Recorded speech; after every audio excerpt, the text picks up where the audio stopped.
everyone, welcome back to my channel. If you are new here, don't forget to subscribe and comment down below, continue the conversation, and give me a thumbs up when you are heading out. So today's video is going to be about divorce and being a child that comes from divorced parents. And I don't know, I'm just gonna share my experience about being a child from divorced parents and kind of what that looks like, what that feels like, and stuff like that. But I kind of just wanted to touch on this subject because I see a lot of people, like a lot of YouTube couples and just like a lot of people in general, just getting divorces and stuff like that. And so I just wanted to talk about it and talk about my experience, and you're welcome to share your experience in the comment box below. But yeah, so with my experience, just to give a little bit of background, both of my parents are from Nigeria. They were born and raised there, and then they came over here to the States, and then they had 3 children, me included. I am the middle child. And during like the 2007, 2008, 2009 housing market crash thing, we ended up selling our house that we lived in, which was a big, beautiful house in South San Francisco. It was like going over $500,000, I believe. I'm not exactly sure, but I don't know how things work. I was a child, so all I knew was that we were moving, and I was starting middle school at the time that we were moving. So boom, we moved. And then from what I know, my mom was the main one who basically put the down payment on the new house and everything like that. She was paying all the bills because she was like the breadwinner in the relationship. My dad had a decent job, but she just wasn't making as much. He was just not making as much as my mom was, because she was an RN. She was working graveyard shifts. So yeah, she was bringing in that money. And another thing I do remember is that because she was working a lot of graveyard shifts, I just remember her sleeping a lot, and she was sleeping a lot during the day. I don't really remember having I don't really remember a whole lot of childhood memories that I had specifically with her, because a lot of the times during the day, it would just be my dad, and my dad was the ones taking us out to parties and stuff like that. So from my perspective, my dad was the cool one, right? So fast forward, we ended up moving, and I am in middle school now. I don't really notice any problems between my parents. I knew they had issues. I knew that they had domestic issues. I knew that there were issues, but I never knew the details of those issues. Even to this day, I don't really exactly know. I do know a couple of things. I do know my dad was a very, very violent in nature type of person towards my mom. I knew he wasn't a good relationship partner, just based off of the new relationships he had after the divorce with my mom. I just know that he's just not a good relationship partner, but I don't want to paint him out to be a bad person, right? But I know he wasn't good at relationships. Hopefully that's not too loud. I had to roll down the window because it was a little hot in here. But yeah, so we ended up moving, and my mom basically paid for the house and everything. And I think her initial goal was to get away from him, but he ended up coming with us.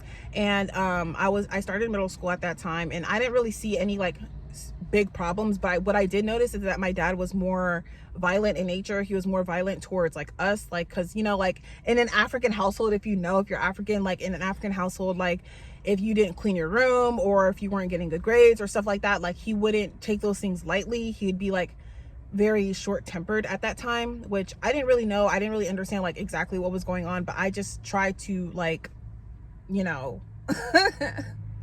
try to stay in line, if that makes sense, you know what I mean, just so to avoid the lashing out, but and stuff like that. So my dad obviously caused a lot of trauma in my life. But I want to keep this video centered around the divorce itself, and then I'll probably make separate videos about certain situations that happened in the household involving my dad. But he just wasn't, he was I don't know, he was a very traumatized person. He was just a very angry person at times, a very impatient person at times. And so I understood why my mom wanted to get away from him. But we ended up moving into this new house 3 years later, after I'm done with middle school, and I'm the summer of me going from middle school transitioning from 8th grade to 9th grade into high school. I do remember my mom serving him divorce papers, and then that day was like really weird because that was the first time I ever seen my dad cry, but he wasn't really like crying, he was like crying, do you get what I'm saying? And he ended up buying her these flowers and stuff like that. It was just like really weird. It was a really weird situation. She didn't even tell us that she was going to be doing that. She just kind of did it, and we kind of just see it like kind of play out. And then he ended up like basically the police were called. He ended up having to pack his things, and he ended up leaving the house. And so after that, it was just really weird because growing up, I never really thought that I would have divorced parents. That's just not something, like as a kid, like you see both of your parents and you're like, okay, like they're going to be together forever and these are going to be my parents, and that's going to be like, you know, you have like a sense of home with both of your parents, especially like, you know, having your parents' house and like just having that sense of home, right? So it was really weird for me. In my perspective and in my experience, it was very weird for me because not only was it like different, but like a lot of things changed when he left, because for one, he was like the disciplinaire in the household. And one thing I will say is that, like, even though a lot of his disciplinary actions were very harsh, it definitely made me a more disciplined person. So I do appreciate that in some aspects, but in other aspects, yeah, he was the disciplinaire. He mainly controlled all the money and the finances and stuff like that. So one thing I noticed when he left is that, like, my mom, I feel like she got like really depressed because, yeah, like she just wasn't cooking, and she wasn't like, you know, the house just like wasn't as clean, and it was just like really weird. Like the energy in the house was like really weird. Like my sister, she'd be doing her own thing in her own room. We all had our own rooms. I would be doing my own thing in my own room. My brother would be doing his own thing, you know, playing video games in the own room. Like it was just very separated, and it was just like it was not really talked about. And I feel like that's kind of like the problem that I had with my mom, is that she didn't really want to talk about it, which was fine. But the fact that it was affecting us, I don't want to say us, it was affecting me, because I didn't know what was going on. All I know is that my dad was no longer living with us. So I didn't really know what was going on at the time. And so because my dad was mainly the ones that kind of kept a certain like structure in the household, like, you know, everybody would wake up at a certain time, had breakfast at a certain time, we'd all go to school at a certain time, and then we'd all eat dinner at a certain time. Like everything was together. We all have dinner at a certain time, and we all went to bed at a certain time. But after he left, like it was kind of just like a free-for-all, and we were practically at that point like essentially raising ourselves, because I remember a lot of the times my mom would have me like cook dinner, and I had to like create a structure for like who's gonna be cleaning what when it came to like Sundays and the weekends, where we would like have to clean the house and stuff like that. But it was just a lot. It was a lot of different changes, and it was hard to keep up with all that changes, especially like you're doing things blindly. Like I felt like I was just doing what I was told, and I felt like you know, considering that I am a child, I understand why she didn't want to like explain everything, but she didn't really like explain anything. Like I can understand that if she doesn't want to explain some things, but some, like a lot of things just weren't explained, and I was just kind of doing what I was told, doing what I thought, you know, I needed to do. But it came to a point where I was in high school, where basically I was struggling with my self-esteem, because my hair, like especially with my hair and just like everything else, because, you know, kids at school, they're freaking mean, and I wasn't getting my hair done. So I had to like learn how to do my hair on my own and learn how to do a lot of things on my own, because I feel like I wasn't getting any help, but more so I was the help. Like I was the one like constructing like how the house is going to be clean, constructing like what we're going to have for dinner. If I was going to be the one cooking, I would have to go to the grocery store, buy the groceries, cook dinner, because I was in I took a culinary class. So she just kind of assumed like, okay, because you took culinary class, you know how to cook. But it's like she didn't really teach me how to cook, kind of thing. It's like I really felt like I was fending for myself, and I had like responsibilities that I didn't really ask for or really like wanted. So it was really hard at that time. But another thing I do remember is really struggling with my self-esteem, because I was getting like heavily bullied at school. I didn't really have any friends, and I was struggling like with like my hair and like, you know, trying to keep up with the trends, because like, mind you, like if your parents are going through a divorce, like there's not like that much money to go around. So I wasn't receiving any like type of money to like go back to school shopping. By the time I was in high school, I wasn't really like, you know, getting help to like basically maintain myself and maintain the lifestyle that I was used to. Not saying that like before even, because my dad was very like a very frugal person. I mean, both of my parents are very frugal, but my dad was extremely frugal. He didn't really believe in like buying like brand new clothes. He didn't really believe in like, you know, buying like a whole bunch of stuff to keep up with trends or to keep up with the look. Well, he did, but like it was like his way or no way. I don't know, I'm getting off track, but basically what I'm saying is that there's a lot of changes happening during the time where, you know, they got divorced.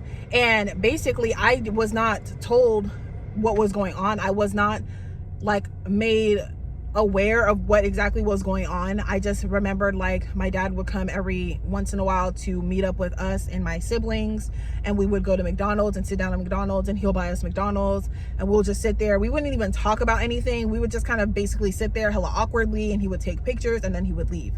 And then that was it. Like that was it. But now that I'm an adult and I can like look back and see, like I can obviously like understand more what was happening, even though nothing was told to me. So eventually when I turned 16, 17, I ended up getting my own job. And since then I was pretty much on my own because especially financially, I was pretty much on my own. And you know, I wasn't taught how to, you know, drive because no one was there to teach me how to drive. My brother, I don't believe he had a car at the time. My mom had a car, but it wasn't like, there was like money was sparse. Like all I know is that money was very sparse. Money was going very sparse. The house, the cleanliness of the house went down because, you know, I guess, I don't know, the cleanliness of the house went down because there was no like disciplinary, there was no like really authoritative figure. My mom would try to authorize things and be like more of a assertive type of person, but it came off like very bitter. Like I don't know, it didn't come from like a good place. It kind of came off like as she was just trying to kind of control what we were doing versus like actually trying to maintain like a household, which I understand.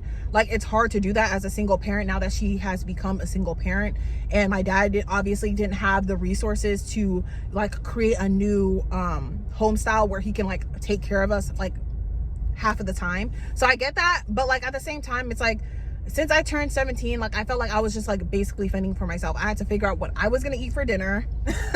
There was hardly any groceries, and even if there were groceries, my mom was like extremely frugal. She would buy like cheap, like pretty much expired groceries that I just did not feel comfortable eating. So I basically had to utilize my money that I was making at work to basically go to Walmart and kind of like pick out the groceries that I want to eat for myself, which became very toxic because eventually because my mom wasn't providing like certain necessities. Like she would provide like basic necessities, but they weren't like qualities. You get what I'm saying? Like they weren't quality necessities that she was providing. And I just felt like I had to take it upon myself. Now that I have a job, I wanted to get my license. So I basically ended up working from the time I was 17 up until like when I was 18, once I turned 18, because before, if you're under 18, you can't get your license unless you have like, you know, you need your parents to sign off on this, and you need your permit and stuff like that. I didn't want to go through the whole process of like having to get your permit and having to do all that because I didn't have anyone to drive me to the DMV or anything like that. So what ended up happening is I ended up turning 17, and basically after I turned 18, I had enough money to buy my own car, and then I actually ended up using my best friend's car that I met at work. She's now my best friend, or she's been my best friend for almost a decade now, and she basically helped me get my license because I just needed to develop my own self of independence and my own self of freedom. And I don't feel like my mom like really supported that or really liked that, because when I would ask her for help and when I would ask her for things, it's like I was always met with contempt, and it was very frustrating. And so like me and my mom would go at it. I remember there was like a point in time where I didn't talk to her at all. Like we just did not talk to each other. Like within the household, like I went like maybe a year with like just hardly even speaking to her unless it was absolutely necessary. And it was just like it just created like a more toxic like environment, and I felt like I had to move out.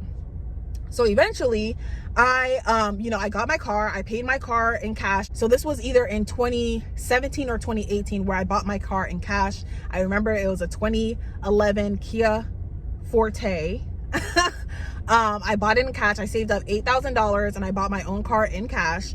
And after that, I was chilling for a little bit. I saved up some money and I was kind of basically doing my own thing. Like, I was still living with my mom, but she was everybody was just doing their own thing. And so I would like, I was of age, I was 18. So I basically like would, go hang out with my friends. I would go to work. Like, I was still a responsible person, but she was still trying to like control the things that I was doing.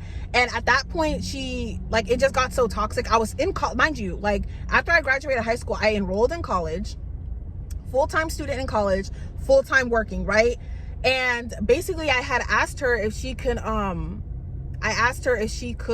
help me with my FAFSA so that I could get free financial aid to continue my education at the community college that I was going to, right? So she refused to do that. So I was literally paying for community college, even though all of my peers were basically getting financial aid. I had to pay out of pocket for my textbooks, for all of my classes, and for everything. While I was seeing my peers like basically getting money from the government for free, and I knew she was going to qualify. Like, I knew everything was fine because she was able to do it for my brother, but she didn't want to do it for me. So that was just like really weird, and I ended up having to do what I had to do. Eventually I ended up like leaving college because I was like, this is too much. I'm working like a mule. I am trying to do all this college work, and I'm stressed out. I don't even like to be at home. Like, I didn't have a comfortable home setting enough to like be able to balance those two things. So it was just really stressful. So I ended up just leaving college, and I decided to stay working so that I can save up enough money so that I can move out, which I then did when I turned 19. So I ended up moving out around like 19, 20. No, I think I was 19. I was like 19 going on 20 when I moved out of the house, because prior to that, she was like, okay, well, I want to collect rent from you since you're working. And basically, if you decide to stay in college, then I'll only charge you $400 in rent. But if you don't, or if you're just working and you're not going to college, then I'm going to charge you $800 in rent. And at the time I was like, why would I pay you $800 in rent when that's probably it's not going to benefit me? It's not like you're taking that money and you're putting it back into the house. No, you're going to take that money and use it for whatever you want to use it for. Because I remember like my brother would give her money, and she would say that she was going to pay my brother back and never did. Like, that was kind of like an ongoing thing. So I learned from that, seeing that, and I just chose not to give her money. And basically, like, I knew she was going through a hard time, but what I'm saying is that I just wish that if she decided to get a divorce, and obviously knowing that there's like going to be a lot of trauma to unpack, that she should have gotten like some therapy, or she should have like found some community to where like she can like get help. But I just feel like her ego just didn't want to do that. She just wanted to do things her own way. So eventually I ended up moving out, because if I'm going to pay $800 to live in this house that's uncomfortable, that's unclean, that I have to like fight to keep my groceries, because I remember like I would put my groceries that I would buy in the fridge, and I would kind of like put it in like an area, and had like I carved out a little space in the fridge for just my stuff, because I didn't want anybody else touching my stuff. Like, no one was helping me. Like, I just felt like I was fending for myself. And my siblings probably felt a way about that, but honestly, I don't really care, because I was fending for myself. Every now and then I would try to like, help my sister out, but she understands now. She didn't understand back then, like, why I was feuding with my mom so much, but now she understands. As far as my brother, he was trying to be like more of a mediator, but whatever. Anyways, I ended up leaving when I was 19, and I got my own apartment, because my apartment that I was paying for was only $940 in rent, versus paying my mom $800 in rent when I could just have my own place. Granted, I had to move like an hour away, but like still, I was able to get my own place. So once I was able to do that, it wasn't easy, because I had to find a job, right? I had to still fend for myself, but now I have more responsibilities. And so certain things happened once I moved. Out, and I moved into my own place. Now I was in that apartment for I think 2.5 years, and I did love the space that I had. I loved that I was able to create my own space and have my own space. I did like that. I did appreciate that, but it wasn't easy. It wasn't easy maintaining that space. I went through a lot to try to like maintain that space and pay my bills and stuff like that. But I say all that to say that during that entire time, I did not hear from my mom. I did not hear from my dad. And I just felt like that entire time that I was pretty much paying my own bills and paying my own way, like they weren't helping me, right? Like they still wanted to, like, even to this day, like they don't help me with anything. If anything, they try to put me in worse situations. I remember when I needed a place to stay, I ended up staying with my dad and his new wife or new girlfriend, or I don't know who she was to him at the time, but they had a son together. And I ended up staying with them, and he ended up kicking me out, which is another story for another day. But yeah, he ended up kicking me out per her request, because she was like nagging him or whatever. And yeah, so after that, like I ended up, you know, getting back on my feet again. And yeah, now at this point, I'm like very conflicted with like trying to maintain a relationship with both of them, because when it comes to my dad, he is just like every time he talks to me, and I haven't become like a doctor or an engineer, and I haven't like married, and I haven't like, you know, settled down, and I don't have this amazing grand career. But it's just like, how do you expect me to have this amazing grand career if you haven't like really contributed anything like to my life? You get what I'm saying? So it's just really weird. And as far as my mom, she doesn't really treat me with contempt. She doesn't really talk to me in contempt. She more so has like an underlining expectation of me that I can still feel when I talk to her. So at this point, I don't really like, I try not to talk to her as much or as often. I try not to like hope for this relationship that I have with other people. I try not to be hopeful that we will one day have like this amazing relationship, because I feel like in order for that to happen, she needs to find like some healing and some therapy, and she needs to like look inward and stuff like that. As far as my dad, I just feel like I don't want to be talked to with contempt. Like I don't want to have these high expectations of me when you guys didn't create that environment for me to become, you know, who you want me to be, essentially. Like, so I say all of this to say, you know, with all of this, I say all of this to say that, you know, if you're going to have children, and if you're going to like get married and have children, like I feel like at the time, both my parents, when all of my siblings and we were young, we were kids, when we were children, like when we were under 7, they loved us unconditionally, and they kind of treated us with like, you know, can't do no wrong type of like energy. But I feel like once your children grow into full-grown adults that have a mind of their own and that can see you for who you actually are,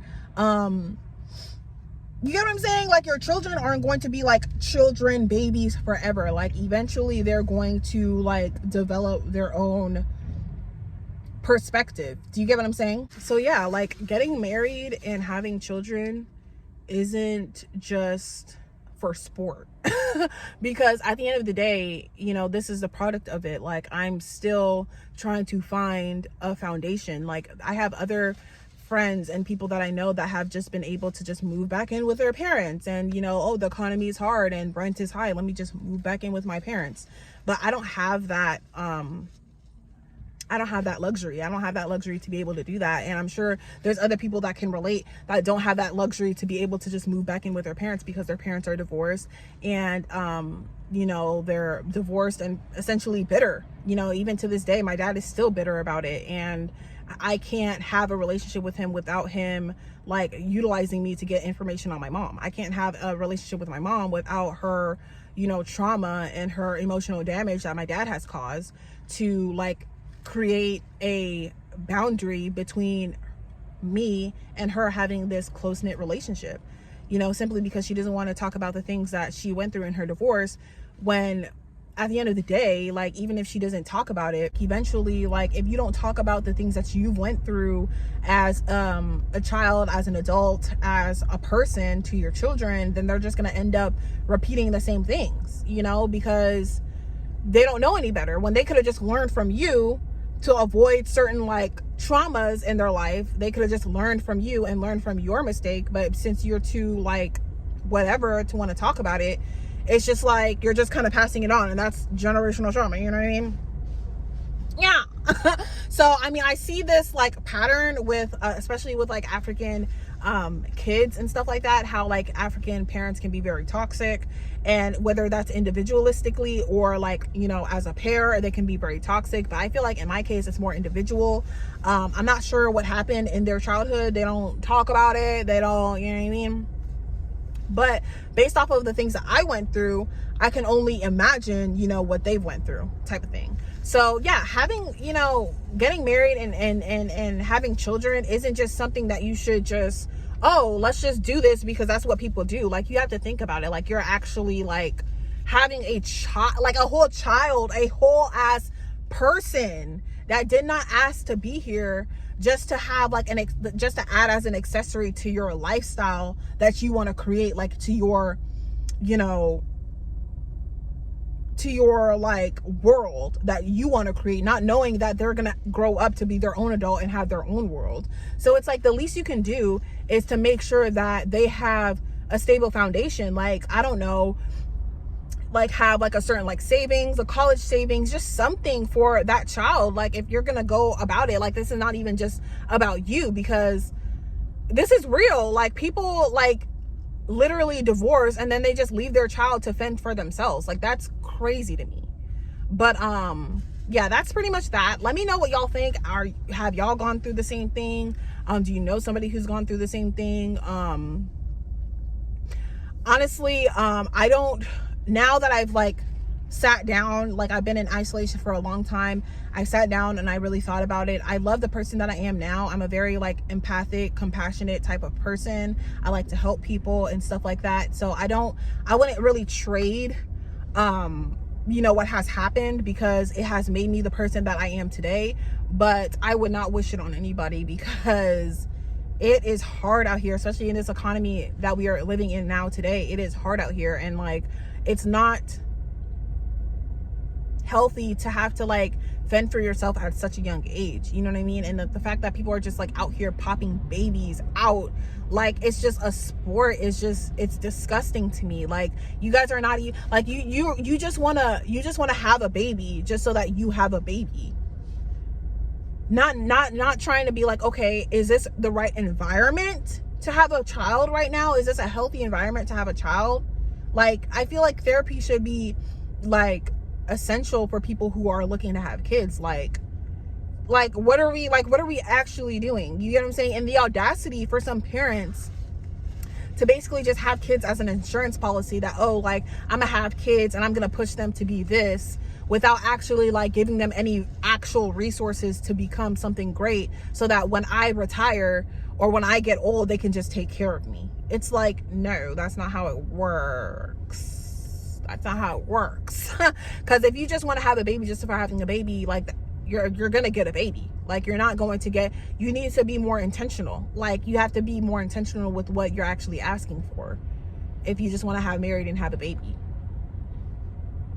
Like, do you want to have like an emotionally intelligent baby that is empathic and that cares for you and that cares for other people, that's growing up in a healthy environment? Like, what exactly do you want? Do you get what I'm saying?